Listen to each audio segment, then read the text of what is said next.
और मंदिर के नाम पर लोगों ने यहाँ तक कहना शुरू किया हम राम को लाए हैं। राम को लाने वाले लोग नहीं हैं, राम के नाम पर व्यापार करने वाले लोग हैं। जिनको आना चाहिए था 22 जनवरी प्राण प्रतिष्ठा के समय में, तो उस समय तो मोदी सरकार नहीं लाई और ऐसे समय पर आई जब चुनाव चल रहा है। हाथ जोड़कर हम कहना चाहते हैं कि लोकतंत्र इस देश का सर्वोपरि है, लोकतंत्र से ही सब कुछ मिलता है, तो लोकतंत्र के ऊपर छींटाकशी न करें। समाजवादी पार्टी यूं तो यूपी में 37 यानी कि 37 सीटें जीती है, लेकिन चर्चा सबसे ज्यादा किसी सीट की है तो वो है रामनगरी अयोध्या यानी कि फैजाबाद लोकसभा सीट। हमारे साथ बात करने के लिए अयोध्या के नए चुने हुए सांसद अवधेश प्रसाद हैं। बहुत स्वागत है अवधेश जी आपका। अवधेश जी, चुनाव जीतना अयोध्या से, फैजाबाद लोकसभा सीट जीतना, आपका इंटरव्यू मैंने पहले भी किया था, आप उस वक्त भी आश्वस्त थे, तो अभी आप जब जीते हैं तो आपका पहला क्या रिएक्शन है? कोई रिएक्शन नहीं है। ये चमन लोकसभा फैजाबाद जो अयोध्या जनपद में है, अयोध्या मर्यादा पुरुषोत्तम राम की धरती है, जहाँ पर मर्यादा प्रभु श्री राम की मर्यादाएं रही। तुलसीदास ने यहाँ तक कर लिया है कि दैविक भौतिक तापा राम राज काहू न व्यापा। उनके राज में किसी को किसी प्रकार की तकलीफ नहीं, लेकिन अफसोस है कि मर्यादा पुरुषोत्तम राम की जो मर्यादाएं थी, भारतीय जनता पार्टी की सरकार ने उन मर्यादाओं को विखंडित करने का काम किया था, तोड़ने का काम किया था, और लोगों के बीच उनके घर को ढहा करके, उनकी जमीन को कौड़ियों पर लेकर के, उनको मुआवजा न दे करके उनको भयभीत करने का काम, तो राम की जो मर्यादाएं थी उनको तोड़ने का काम किया। अब हमारी कोशिश होगी, हम भगवान राम तो नहीं हो पाएंगे, लेकिन राम की मर्यादा केवल अयोध्या में ही नहीं, सारे देश और दुनिया में राम की मर्यादा को अक्षुण्ण और कायम करने का मैं अपनी जिंदगी में प्रयास करूंगा। अभी भगवान राम का लाना नाम ले रहे हैं, बीजेपी कह रही थी लगातार हमने वहां मंदिर बनवा दिया है, अब राम राज्य स्थापित हो गया है, तो कहीं कुछ हो तो हो, पर अयोध्या कुछ नहीं होने। ऐसा है, जहां तक मंदिर बनाने का सवाल है, मंदिर बीजेपी ने नहीं बनवाया है, मंदिर माननीय उच्चतम न्यायालय के आदेश से बना है। अगर आपको याद होगा, हमारे नेता दुनिया में नहीं है, श्रद्धेय मुलायम सिंह यादव, उन्होंने बेशक कहा था कि अयोध्या में मंदिर बने, सोने का मंदिर बने, लेकिन आपसी समझौता से या न्यायालय के आदेश से। उनके बाद आदरणीय अटल बिहारी वाजपेयी देश के प्रधानमंत्री हुए, उनके सामने सवाल आया कि अब आपकी सरकार है, केंद्र में है, प्रदेश में है, अब मंदिर, तो उन्होंने भी यही कहा कि मंदिर जो है न्यायालय के आदेश से या आपसी समझौते से हुआ। यही प्रकरण चलता रहा और एक दिन ऐसा आया कि माननीय उच्चतम न्यायालय ने निर्देश और आदेश दे दिया है।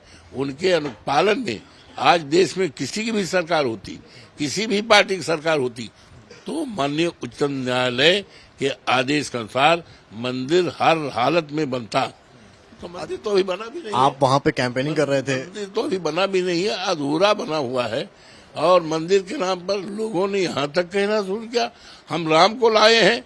राम को लाने वाले लोग नहीं हैं, राम के नाम पर व्यापार करने वाले लोग हैं, राम के नाम पर देश को बेचने वाले लोग हैं, राम के नाम पर देश में करोड़ों नौजवानों को बेरोजगार करने वाले लोग हैं, महंगाई पैदा करने वाले हैं। ये राम के लाने वाले नहीं। राम तो अनादिकाल से आए हैं, राम तो रोम रोम में है, राम सबके हैं, हमारे भी आपके हैं, सबके राम हैं। अब ये कहते हैं हम राम को लाए हैं, राम बन रहे हैं, राम नहीं लाए गए हैं, राम अनादिकाल से आए हैं। आप लगातार कैंपेनिंग कर रहे थे, उसी बीच में प्रधानमंत्री मोदी इस तरह का बयान दे रहे थे कि जो विपक्ष है वो बाबरी ताला राम मंदिर में लगवा देगा। जब इस तरह के बयान आते थे और जब कैंपेनिंग करने आप निकलते थे, तो आप लोगों से क्या कहते थे? ऐसा है, आदरणीय मोदी जी के बारे में आपने नाम ले लिया है, तो मोदी जी आए थे, रोड शो किया, 2 बार आए, और लोगों में, भाजपाओं में बड़ी खुशी की लहर हो गई और चर्चाएं हो गई कि मोदी जी चुनाव लड़ेंगे। मैं भी बहुत खुश हुआ कि बहुत अच्छा होगा कि आदरणीय मोदी जी, प्रधानमंत्री जी मेरे मुकाबले लड़े तो बहुत अच्छा होगा, क्योंकि मैं जानता था, जनता के मिजाज को जानता था कि कोई भी लड़ेगा। हमारे नेता ने भी कहा था 6 महीना पहले कि आपके मुकाबले कोई भी लड़ेगा तो हारेगा। तो उसी बात पर मेरे मन में कॉन्फिडेंस था कि मोदी जी लड़े या कोई भी लड़े तो हारेंगे, जनता हराएगी। और यहाँ तक मुझे जानकारी मिली, सही है क्या गलत है इन्फॉर्मेशन, कि उन्होंने हिसाब किताब लगाया। तो भाई वो सरकार में है, सारी सूचनाएं उनके पास गैदर हो जाए एक सेकंड में। तो हिसाब किताब जब लगाया तो उनको ये बताया गया कि विपक्ष का जो उम्मीदवार है जमीनी है और ईमानदार है, कभी पार्टी नहीं बदला और हर वर्गों का उसको स्नेह है, सम्मान है और हर वर्ग के लोग उनको चाहते हैं। ये सिक्योर सीट नहीं है, इसलिए आपका लड़ना यहाँ ठीक नहीं है। तो मोदी जी पहुंच गए और यहाँ तक कि 22 जनवरी को प्राण प्रतिष्ठा हुआ है और तब से लगातार देश भर के भारतीय जनता पार्टी के जो भी मुख्यमंत्री थे कैबिनेट तक आए और जितने राज्यपाल महोदय हैं वो सब आए।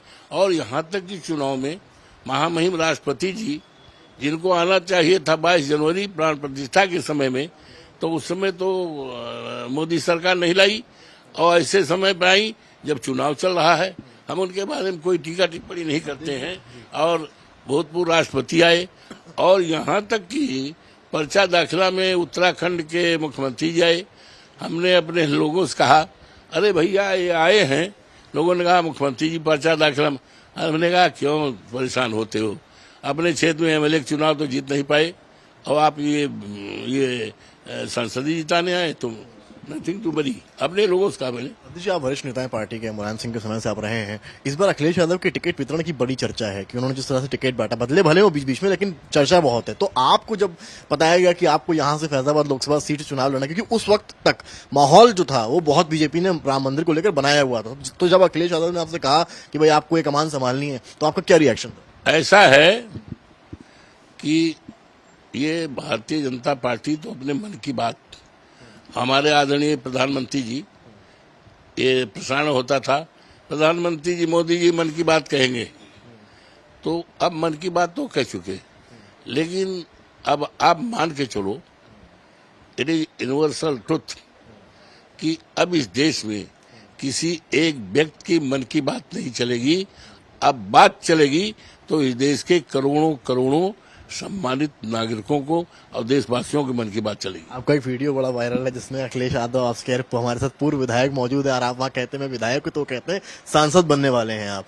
तो आप वो वीडियो को जब देखते हैं तो आपको लगता है भविष्यवाणी हुई थी उस समय? It was his confidence, it was the confidence जो उन्होंने चुनाव के पहले, उम्मीदवार बनाने के पहले कहा था। तो उनका एक कॉन्फिडेंस है और कॉन्फिडेंस ही ये काम किया, वो बोल गए। एक आचार्य परमहंस हैं, उन्होंने बड़ा विवादित बयान दिया है आपको लेकर और ये भी कहा है साथ में कि बीजेपी वहां चुनाव जानबूझकर हारी। अब छोड़िए वो क्या कहते हैं, क्या कहेंगे। I have nothing to say any word against this peoples. चलिए, बहुत बहुत शुक्रिया सर बात करने के लिए। केवल बधाई देता हूं सबको, इस देशवासियों को और क्षेत्रवासियों को हार्दिक अभिनंदन करता हूं, स्वागत करता हूं। और ऐसे लोगों को जो लोकतंत्र आज है, लोकतंत्र के खिलाफ जो चर्चाएं कर रहे हैं, अनर्गल बातें करते हैं, विनम्रतापूर्वक हाथ जोड़कर हम कहना चाहते हैं कि लोकतंत्र इस देश का सर्वोपरि है, लोकतंत्र से ही सब कुछ मिलता है। तो लोकतंत्र के ऊपर छींटाकशी न करें। और जनता ने जो हमारी सम्मानित लोगों ने, सम्मानित बुजुर्गों ने, सम्मानित भाइयों ने, माताओं ने, बेटियों ने जो हमें जन समर्थन दिया है, मैं उसका स्वागत करता हूं, अभिनंदन करता हूं। और मैं कोशिश करूंगा अपनी सारी जिंदगी में कि उनके अरमानों पर, उनके विचारों पर मैं खरा उतरूं, उनके तराजू पर खरा उतरूं। और ऐसे लोगों से जो अयोध्या वासियों को या हमारे सम्मानित मतदाताओं को के बारे में टीका टिप्पणी, अभद्र व्यवहार की बातें कर रहे हैं, जो सुनने में आ रहा है, विनम्रतापूर्वक हाथ जोड़ते हैं, ऐसी बातें मत करें। लोकतंत्र का सम्मान करें, इसी से राष्ट्र चलेगा, इसी से एक मजबूत और खुशहाल राष्ट्र बनेगा। अखिलेश यादव जी ने बोला, आप लोग आज मिलने जा रहे हैं अखिलेश यादव जी से और सुनने में आ रहा सोमवार को बैठक भी जिसमें सारे जीते हुए सांसद पहुंचेंगे, ऐसा क्या कुछ होने वाला है इस बैठक में? अब वो देख लीजिएगा, बैठक होगी तो अपने आप आ जाएगा। अभी आज मिलेंगे जाके? Wait and see for two time. बहुत शुक्रिया। बात करने के लिए हमारे साथ अवधेश प्रसाद, अयोध्या सांसद। उन्होंने साफ कहा है कि जो लहर थी वो लहर अब नहीं है, बल्कि असल मुद्दों पर चुनाव हुआ है, जिसकी वजह से इनको अयोध्या से फैजाबाद लोकसभा सीट से जीत मिली है। कैमरामैन संदीप के साथ समर्थ श्रीवास्तव, लखनऊ आज तक।